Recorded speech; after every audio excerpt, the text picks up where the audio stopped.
కోసం ఇది రెండింటిని ఎప్పుడు చెప్తే అప్పుడు పెడతా సెషన్స్ నిర్దిష్టమైన చర్చ చేద్దాం. మీరు మొత్తం చెప్పండి, మేము చేస్తున్న తప్పులేమనుంటే తీసుకురండి, సరిదిద్దుకుందాం, సవరించుకుందాం. మేము చేస్తున్న మంచి పనులు మొత్తం వివరాలు తీసుకొస్తా. అంతర్జాతీయ స్థాయికి రోజు విస్తరించాలి, పోటీ పడాలి అనంటే అభివృద్ధికి సహకరించాలి. ఇప్పటి వరకు కౌన్సిలరు, కార్పొరేటర్లు, ఎమ్మెల్యేలు, ఎమ్మెల్సీలు, ఎంపీలు, రాష్ట్రం, కేంద్రం బీజేపీ బీఆర్ఎస్కే ఇచ్చారు. ఈ ఒక్కసారి మాకు అవకాశం ఇవ్వండి. నవీన్ యాదవ్ యువకుడు, ఆ పిల్లగాడు అక్కడనే పుట్టిండు, అక్కడనే పెరిగిండు. ఆ పిల్లగాడిని రౌడీ రౌడీ అని మాట్లాడుతారు. ఎవడా దీపావళి పండుగ రోజు గంజాయి కొట్టేటోడు రౌడీ అవుతాడా? గల్లీల పేదోళ్ళకి అండగా నిలబట్టోడు రౌడీ అవుతాడా? 10 ఏళ్ళ సినిమా హీరోల గెస్ట్ హౌస్లలో నువ్వు ఎట్లా గడిపినావో లోకానికి అంతే తెలుసు. ఎప్పుడైనా సినిమా కార్మికుల గురించి ఏ రోజు అని పిలిచి మాట్లాడినవా? ఈరోజు మా ప్రభుత్వాలను పిలవడం, మాట్లాడడమే కాదు, లైఫ్ ఇన్సూరెన్స్, జీవిత బీమా, ఆరోగ్య బీమా, వాళ్ళ పిల్లల చదువులకు కావాల్సిన ప్రణాళికలు, రేపు సినిమా టికెట్ల ధరలు పెంచితే 20% వాళ్ళకు వెల్ఫేర్ బోర్డుకి ఇస్తేనే సినిమా టికెట్ల ధరలు పెంచుతానని నేను మాట ఇచ్చిన. ఈరోజు చిత్రపురి కానీ, ఫిలిం నగర్ కానీ మేము కట్టినాయి కాదా, మేము ఇచ్చినాయి కాదా? ఈరోజు సినిమా ఇండస్ట్రీ 1964లో నంది అవార్డులు మేము మొదలుపెట్టినాం, కళాకారులను ప్రోత్సహించాలి. 10 ఏళ్ళు నువ్వు బంధు పెడితే మళ్ళీ గద్దరన్న పేరు మీద అవార్డ్స్ ఇచ్చింది మేం కదా. ఈరోజు నంది అవార్డ్స్ నుంచి ఆస్కార్ అవార్డు వరకు తెలుగు ఫిల్మ్ ఇండస్ట్రీ విస్తరించిందంటే దానికి కాంగ్రెస్ కారణం కాదా? ఫిల్మ్ ఇండస్ట్రీ కోసం ఏదైనా కేసీఆర్, కేటీఆర్, బీజేపీ చేసింది ఒక్కటి ఉందా చెప్పండి. ఫిలిం నగర్ నుంచి, ఫిలిం నగర్ క్లబ్ నుంచి మొదలు పెడితే చిత్రపురి కాలనీ వరకు మేమే కదా చేసింది. కార్మికులను ఆదుకున్నది మేమే కదా. రేపటి వాళ్ళ భవిష్యత్తు ప్రణాళికలు.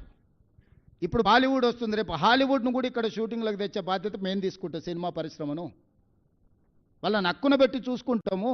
వాళ్ళ మంచి కోసమే కదా. నిఖత్ జరీన్, సిరాజ్కు డిఎస్పీ ఉద్యోగాలు ఎందుకు ఇచ్చినాం? క్రీడల్ని ప్రోత్సహించడానికి కదా. మొహమ్మద్ అజారుద్దీన్ ఈరోజు మంత్రిని చేస్తే కూడా మీకు కడుపుమంట. మా మంత్రివర్గంలో మా నాయకుడు ప్రజల కోసం ప్రాతినిధ్యం ఇస్తే మీకెందుకు దుఃఖము? నాకు అసలు అర్థమే కాలే. అసలు ఏంది వీళ్ళ ఆలోచన? భావదారిద్ర్యం ఏంది? దరిద్రపు కొట్టు ఆలోచనలు ఏంది? దుఃఖమేంది వీళ్ళది? మీ సమస్యలు కూడా పెండింగ్ ఉంటే నేను వచ్చినాకనే పరిష్కరించిన. మీకు నష్టం కోర్టు తీర్పు వల్ల జరిగింది. కానీ మీకు రాజశేఖర రెడ్డి గారు ఇచ్చిపోయిన ఇండ్ల పట్టాలు 10 ఏళ్ళు ఇవ్వకుండా పక్కన పెడితే నేనే కదా మీకు అందరికీ, మీ అందరితో భోజనం చేసి మీ అందరినీ మంచి చేయాలని ఒక అడుగు ముందుకు వేసినాం కదా. రేపు భవిష్యత్తులో కూడా మీకోసం ఏదైనా మంచి చేయాలని, ఎట్లా దాని నుంచి బయటపడాలని చూస్తున్నాం కదా. మీ మంచి కోసం కూడా ఆలోచన చేస్తలేమా? పెద్దలు శ్రీనివాసరెడ్డి గారిని మీ తరఫున పెట్టలేదా? ఎవరిని వదిలేసినా మీరు చెప్పండి. విద్యార్థులను వదిలేసినామా? నిరుద్యోగ యువకులను వదిలేసినామా? రైతులను వదిలేసినామా? మహిళలను వదిలేసినామా? పాత్రికేయ మిత్రులను వదిలేసినామా? రాష్ట్ర ప్రజలను వదిలేసినామా గాలికి? వాళ్ళలాగా రోజులో 18 గంటలు మీతోనే కూర్చొని పనిచేస్తున్నా కదా. నేను ఎక్కడికి పోయినా తాటి చెట్టు లెక్క పెరిగిండు కానీ తలకాయ మోకాళ్ళలో కూడా లేదు అన్నట్టు, దూడకున్న బుద్ధి కూడా లేదు, దూలం లెక్క పెరిగిండు అని వెనకడికోవడం అన్నాడు. రేవంత్ రెడ్డి సచివాలయం వస్తున్నాడు. అసలు సిగ్గున్నదే మాట్లాడానికి? కమాండ్ కంట్రోల్ రూమ్ అయినా మా తాతదా?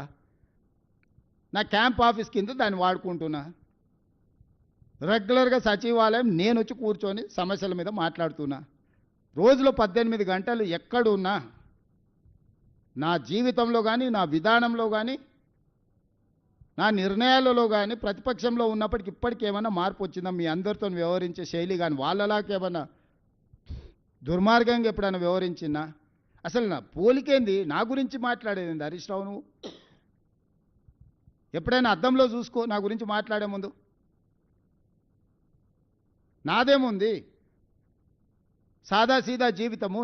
నేనేం గవర్నమెంట్ ఢిల్లీకి పోయినా కూడా జనరల్ ఫ్లైట్లో పోతా. నేను మీలాక ప్రత్యేక విమానాలు, మీ దేవుళ్ళ మొక్కులు కూడా ప్రభుత్వం సొమ్ములతోని. కనకదుర్గ ముక్కు పుడకానంటే ప్రభుత్వం సొమ్మే. వెంకటేశ్వర స్వామి తిరుమల తిరుపతి కొండ మీద దేవుడికి ఇస్తే ప్రభుత్వం సొమ్మే. చివరికి యాదగిరిగుట్ట టెంపుల్ నిర్మాణంలో అవినీతే. దేంట్లో మీరు వదిలింది? కోవిడ్ టైంలో ఎన్ని డొనేషన్స్ను మీరు దిగమింగినరు? కోవిడ్ను కూడా వదలలేదు ప్రజలకు సేవ చేయాల్సిన సమయంలో. మీకు మాకు పోలికేందయ్యా? పొంతనేంది? ఇప్పుడు కూడా 3 సార్లు ఇచ్చిండ్రు జూబ్లీహిల్స్ వాళ్ళకే. ఏం చేసిండ్రు? 3 సార్లు బీజేపీకి ఇచ్చిండ్రు. ఏం చేసిండ్రు? కళ్ళ ముద్దలు ఉంది కదా, ఇప్పుడు సమస్యలు ఉన్నాయి. అయ్యో ఈడ చెత్త ఉంది, అయ్యో ఈడ మట్టి ఉంది, ఈడ కాలువలో మోరీల బురద ఉంది అని అంటుంది. ఎవడు కారణము? అసలు సిగ్గాను ఉండాలి. అందుకే చెప్పిన చెత్తకుండి దగ్గర ఓ రోజు కట్టేసేయారు. కట్టేస్తే గొలుసు పెట్టి కట్టేస్తే తెలుస్తుంది, జ్ఞానోదయం కలుగుద్దేమో అట్లనా అని. అన్ని